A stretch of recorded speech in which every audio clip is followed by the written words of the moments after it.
ඉතින් සුබ දවසක් කියලා පිළිගන්නවා ඔයාලා හැමෝම අද ජොබ් ගයිඩ් ශ්‍රී ලංකා channel එකට නැවතත්. අදත් අපි ඔයාලට තවත් රජයේ රැකියා රාශියක් පිළිබඳ විස්තර ගෙනෙන්න තමයි මේ වීඩියෝ ගෙනාවේ. ඒ යටතේ රාජ්‍ය ඖෂධ නිෂ්පාදන සංස්ථාව මගින් කැඳවා ඇති නවතම රැකියා පුරප්පාඩු පිළිබඳ විස්තර තමයි ඔයාලට ගෙනෙන්න බලාපොරොත්තු වෙන්නේ. මෙහිදී සාමාන්‍ය පෙළ සුසුකමේ සිට ඉහළ දක්වා රැකියා අවස්ථා රාශියක් පිළිබඳ විස්තර ගෙනෙන්න බලාපොරොත්තු වෙනවා. ආයුධම්පත් සහ ආයුධම්පත් එමු කරන ආකාරයත් අපි මේ වීඩියෝ ඔස්සේ ඔයාලට ගෙනෙන්නට බලාපොරොත්තු වෙනවා.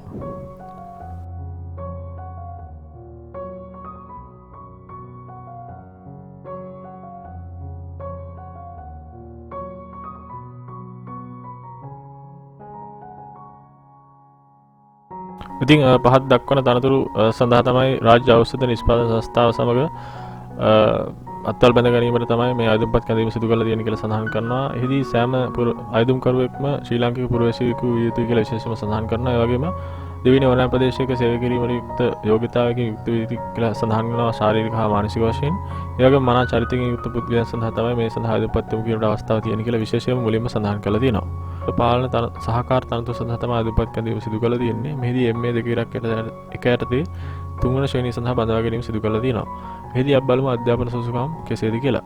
එහිදී එක් වරකදී සාමාන්‍ය පෙළ විභාගයේදී භාෂාව, විද්‍යාව, ඉංග්‍රීසි සහ ගණිතය ඇතුළුව විෂයන් 4කට සීසාමත් සහිතව විෂයන් 6ක් එකවර සමත් වීම සලකලා බලනවා. ඊට අමතරව උසස් පෙළ විභාගයේදී නව නිර්දේශය යටතේ රසායන විද්‍යාව ඇතුළු සම්මාන දෙකක් සහිතව විද්‍යා විෂයන් 3කින් සමත්ව තිබීම මෙහිදී සලකලා බලනවා කියලා තමයි සඳහන් කරලා තියෙන්නේ. ඒ වගේම උසස් පෙළ විභාගයේ පැරණි විදේශීය රසයේ මුහුණ දුන් පුද්ගලයන් සඳහා රසායන විද්‍යාව ඇතුළු සම්මාන දෙකක් සහිත විද්‍යා විෂයන් 3ක් එකවර සමත් වීම සලකලා බලනවා කියලා සඳහන් කරලා තියෙනවා. ඊට අමතරව පරිගණක සාක්ෂි සහ අමතර සුසුකම් ලෙස සලකනවා කියලා සඳහන් කරලා තියෙනවා. ඒ වගේම පිළිගත් ඖෂධ නිෂ්පාදන ආයතනයක වසර 2ක පළපුරුද්දක් තියෙනවා නම් විශේෂයෙන්ම ඔයගොල්ලෝ සලකලා බලනවා කියලා තමයි සඳහන් වෙන්නේ. ඊට අමතරව මේ සඳහා අභ්‍යාසලාභින් ලෙසත් බඳවා ගැනීම සිදු කරනවා කියලා සඳහන් කරලා තියෙනවා.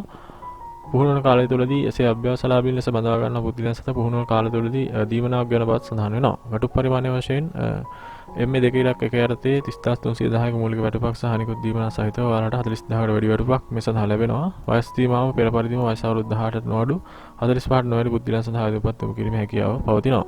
බඳවා ගැනීම තරඟකාරී විභාගයෙන් හෝ ව්‍යුහගත සමූහ පරීක්ෂණයක් ඔස්සේ සිදු කරන බව තමයි සඳහන් වෙන්නේ.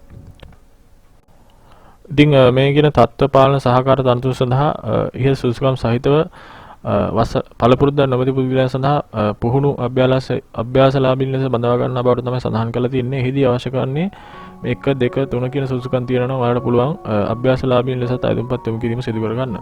එහිදී ඔයාලගේ පුහුණුවෙන් පසුව ස්ථීර රැකියාව සඳහා බඳවා ගන්නා බවට තමයි සඳහන් වෙන්නේ. එහිදී ඔයාලගෙන් පළපුරුද්දක් විමසා සිටින්නේ නැහැ අභ්‍යාසලාභීන් ලෙස බඳවා ගැනීම සිදු කරද්දී. සහකාර කියන තනතුරු සඳහා ආයුධම්පත් කැඳවීම සිදු කරලා තිනවා. මේ දෙක ඉලක්ක එක 3 ශ්‍රේණිය සඳහා තමයි මේ තනතුරු සඳහා ස්ථිරපත් වීම සඳහා ආයුධම්පත් කැඳවීම සිදු කරලා තියෙන්නේ.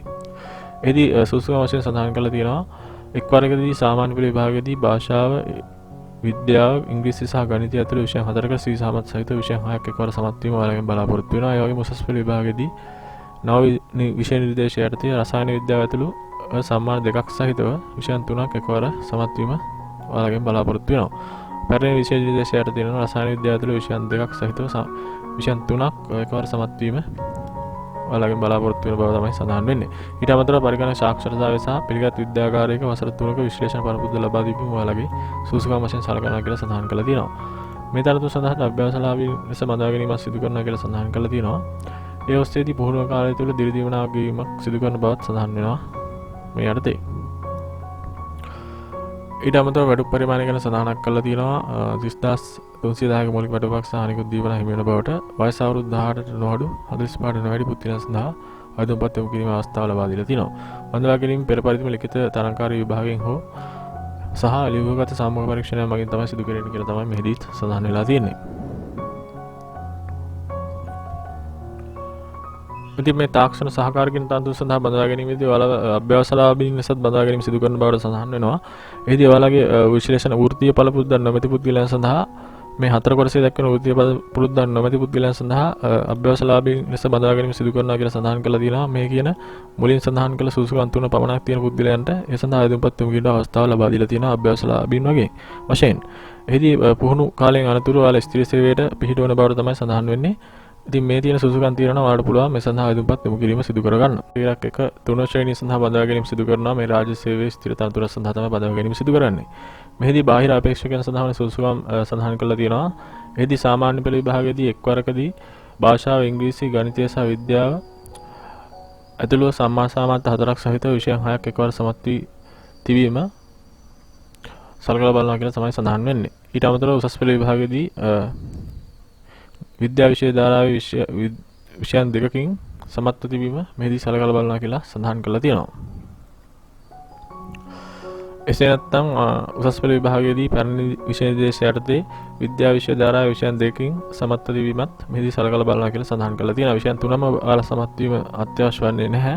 විෂයන් දෙකක් උසස් පෙළ විභාගයේ විද්‍යාංශය සමත්ව තියෙනවා නම් ඔයාලට පුළුවන් මේ සඳහා වන ආයුධ පත්‍රය යොමු කරන්න. ඊට අමතරව පරිගණක සාක්ෂරතාවය සහ වෙනත් ඔයාලා රාජ්‍ය ආයතනයක හෝ ව්‍යවස්ථාපිත මණ්ඩලයක හෝ වෙනත් වෙළඳ ආයතනයක අවශ්‍යයෙන් වසරකවත් පශ්චාත් පරබුද්දක් සහිතව මේ තනතුර සඳහා ආයුධ පත්‍රය යොමු කළ යුතුයි කියලා සඳහන් කරලා තියෙනවා. ඒ වගේම තොග කළමනාකරණය පිළිබඳ ඩිප්ලෝමාවක් හෝ සමාන මට්ටමේ NVQ 5 මට්ටමට සමාන සුසුකමක් ඔයාලගෙන් බලාපොරොත්තු වෙනවා මේ ගබඩා පාලකයන් තනතුර සඳහා තෝරා ගැනීමේදී.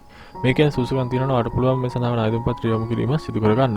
මේ සඳහා වන වැටුප් පරිමාණය සඳහන් කරලා තියෙනවා මේ දෙක ඉරක් එක යටතේ 2016 චක්‍රලේඛයේ 30310ක මූලික වැටුපක් සහ අනිකුත් දීමනා සහිතව 40000කට වැඩි වැටුපක් ඔයාලට මුල් මාසයේ සිටම ලබා ගැනීමේ හැකියාව මේ සඳහා ලබා දීලා තියෙනවා. එහිදී වයස් සීමාව ගැන සඳහන් කරලා තියෙනවා වයස අවුරුදු 18ට නොඅඩු 45ට නොවැඩි පුද්ගලයන් සඳහා ස්ත්‍රී හෝ පුරුෂයෙකු දෙපස සඳහා ආයුධ පත්‍රය යොමු කිරීමේ හැකියාව ලබා දීලා තියෙනවා. බඳවා ගැනීමේ ක්‍රමය යටතේ ලිඛිත තරඟකාරී විභාගයෙන් හෝ විවිධ සම්මුඛ පරීක්ෂණයකින් තමයි බඳවා ගන්න සිදු කරන්න කියලා තමයි සඳහන් කරලා තියෙන්නේ. තාක්ෂණ ශිල්පී විදුලි යාන්ත්‍රික වායු සමීකරණ තනතුරු සඳහා තමයි අධිපත් කැඳවීම සිදු කරලා තියෙන්නේ. මේ දෙක ඉරක් එක තුන ශ්‍රේණිය සඳහා ස්ථිරපත් වීම සඳහා තමයි අධිපත් කැඳවීම සිදු කරලා තියෙන්නේ. මෙහිදී සුසුකම් වශයෙන් කාර්මික විද්‍යාලයක් මගින් පවත්වන NVQ 5 මට්ටමට නොඅඩු මෙකාට්‍රොනික පාඨමාලා ඩිප්ලෝමා පාඨමාලාවක් හදාරා තිබීම මෙහිදී සලකලා බලනවා. ඊට අමතරව අදාළ ශාස්ත්‍රයේ රාජ්‍ය ආයතනයක හෝ වෙළඳ ආයතනයක අවම වසර එකක පළපුරුද්දක් තිබිය යුතුයි කියලා සඳහන් කරලා තියෙනවා. එහෙම නැත්නම් ඔයාලට තවත් අවස්ථාවක් ලබා දීලා තියෙනවා ශ්‍රී ලංකා ජර්මන් කාර්මික අභ්‍යාස ආයතනය මගින් පවත්වන ලබන සිව් වසරක පාඨමාලා සාර්ථක අවසන් කර තිබීම සහ ඉන් අනතුරුව වසර දෙක අවම පළපුරුද්දක් තිබීම යටතේ ඔයාලට පුළුවන් මේ සඳහා වන ආයුධ පත්‍රය යොමු කිරීම සිදු කරගන්න. මෙහිදී අවශ්‍ය කරන වැටුප් පරිමාණය ගැන සඳහන් කරලා තියෙනවා 30310ක මූලික වැටුපක් සහ අනිකුත් දීමනා හිමි වෙන බවට. ඒ වගේම වයස් සීමාව වයස අවුරුදු 18ට නොඅඩු 45ට නොවැඩි සියලු පුද්ගලයන් සඳහා ආයුධ පත්‍රය යොමු කිරීමේ අවස්ථාවත් මෙහිදී ලබා දීලා තියෙනවා. බඳවා ගැනීම ක්‍රමය යටතේ ලිඛිත තරඟකාරී විභාගයෙන් සහ විගත සම්මුඛ පරීක්ෂණයක් ඔස්සේ ඔයාලා බඳවා ගැනීම සිදු කරන බවයි සඳහන් වෙන්නේ. මීළඟ ව්‍යාපෘති ලේකම් තනතුර සඳහා ආයුධ කැඳවීම සිදු කරලා තියෙනවා. වසර 3ක කොන්ත්‍රාත් පදනම මත තමයි මේ සඳහා බඳවා ගැනීම සිදු කරන්නේ. ඊට අදාළ රාජකාරී ලයිස්තුවක් මෙතන ලබා දීලා තියෙනවා. මේ කොටස අධ්‍යයනය කිරීමෙන් ඒ පිළිබඳ වැඩි විස්තර ඔයාලට ලබා ගන්න පුළුවන්. මේ සඳහා වන සුදුසුකම් ගැන සඳහන් කරලා තියෙනවා උසස් පෙළ විභාගයේ සමත්ව සිටීම හෝ ව්‍යාපාර පරිපාලනයේ ඩිප්ලෝමාධාරියෙකු වීම සමග ලේකම් කටයුතු පිළිබඳ සහතික ලාභයක වීම මෙහිදී සුදුසුකමක් වශයෙන් සලකනවා කියලා සඳහන් කරලා තියෙනවා. ඒ වගේම ඉංග්‍රීසි භාෂාව හැසිරීමේ හැකියාව ලිඛිත කතන සංයෝජන කුසලතා විශේෂයෙන්ම සලකලා බලනවා කියලා සඳහන් කරලා තියෙනවා. ඒ වගේම අන්තර් පුද්ගල සම්බන්ධතා දක්ෂතා සහිත වෘත්ති වේදීමේ හා ආකාශීය පෞරුෂයකින් යුක්ත පුද්ගලයන් සඳහා තමයි මේ ආයුධ කැඳවීම සඳහා අවස්ථාව ලබා දීලා තියෙන්නේ. ඒ වගේම ව්‍යාපෘති ලේකම් දූර කාර්යභාරයක අවශ්‍යම වසර දෙකක පරපුරුද්දක් සමග MS ඔෆිස් යෙදවුම් පිළිබඳව ඔයාලා විශේෂ හැකියාවක් තිබිය යුතුයි මේ සඳහා ආයුධ පත්‍රය යොමු කරන්න. මේ සුසුකම් තියෙනවා ඔයාලට පුළුවන් මේ සඳහා වන ආයුධ පත්‍රය යොමු කරන්න. ඒ සඳහා වැටුප් පරිමාණය මාසයකට රුපියල් 60000කට වැඩි වැටුපක් ඔයාලට ලබා ගන්න පුළුවන් කියලා තමයි සඳහන් වෙන්නේ. තෝරා ගැනීම විභාග සම්මුඛ පරීක්ෂණයක් ඔස්සේ සිදු කරන බවයි සඳහන් වෙන්නේ. ඉතින් ඉහත ආකාරයෙන් තවත් තනතුරු රාශියක් සඳහා ආයුධ කැඳවීම සිදු කරලා තියෙනවා. මේ වීඩියෝ පහළ ඩිස්ක්‍රිප්ෂන් එකේ link එක ඔස්සේ ගිහිල්ලා ඔයාලට පුළුවන් ඒ බලන්න වැඩිදුර විස්තර ලබා ගන්න. මේ සියලු සම්දුස් සඳහා වන ආයුධ පත්‍රය මේ ආකාරයෙන් අපි මේ වීඩියෝ එකේ පහළ ඩිස්ක්‍රිප්ෂන් එකේ link එකකින් ගිහිල්ලා ඔයාලට ලබා ගැනීමට අවස්ථාව ලබා දීලා තියෙනවා. මේ ආයුධ පත්‍රය නිවැරදි පිරවීම අනතුරුව ඔයාලට පුළුවන් ආයුධ පත්‍රය යොමු කිරීම සිදු කරගන්න. එසේ ආයුධ පත්‍රය යොමු කළ ආකාරය ගැන තමයි අපි සඳහන් කරන්න බලාපොරොත්තු වෙන්නේ. එහිදී ආයුධ පත්‍රය සමග ඔයාලගේ අධ්‍යාපන හා වෘත්තීය සහතික කළ පිටපත් අනිවාර්යයෙන්ම ආයුධ පත්‍රයම ගෙවන්න ඕනේ කියලා තමයි සඳහන් වෙන්නේ. එහිදී අපි ඒ අදාළ කරන ආයුධ පත්‍රය ඔයාලට නිවැරදිව ලබා දීලා තියෙනවා. ඒක ඩවුන්ලෝඩ් කරලා පිරවීමෙන් අනතුරුව අදාළ සහතික කළ පිටපත් සමග ඔයාලා ඒව සිදු කර ගන්න ඕනේ. එහිදී ඔයාලා රාජ්‍ය සේවය කටයුතු කරන පුද්ගලයන් නම් ඔයාලගේ දැනටමත් ආයතන ප්‍රධාන නියමාවකින් ඔයාලා මේ තනතුරෙන් නිදහස් කරන බවට සහතික කරලා තමයි ආයුධ පත්‍රය වීම සිදු කර ගන්න ඕනේ. ලියාපදිංචි තැපෑලෙන් එීමේදී විවිධ ලිපිනය සඳහන් කරලා තියෙනවා. සභාපති ශ්‍රී ලංකා ඖෂධ නිෂ්පාදන සංස්ථාව අංක 11 ශ්‍රීමත් ජෝන් කොතලාවල මාවත කඳවලවත්ත රත්මලානගේ ලිපිනයට ඔයාලට පුළුවන් මේ සඳහා වන ආයුධ පත්‍රය ලියාපදිංචි තැපෑලෙන් එවීම සිදු කර ගන්න. එවන ලියුම් කවරේ වම්පස ඉහළ කෙළවර අනිවාර්යයෙන්ම ආයුධ කරන තනතුර සඳහන් කරලා එවන්නත් ඔයාලා කටයුතු කරන්න ඕන කියලා සඳහන් කරලා තියෙනවා. ඉතින් අවසාන දිනෙට පෙර අයදුම්පත් යොමු කරන්න කියලාත් මෙහිදී මතක් කරන්න ඕනේ.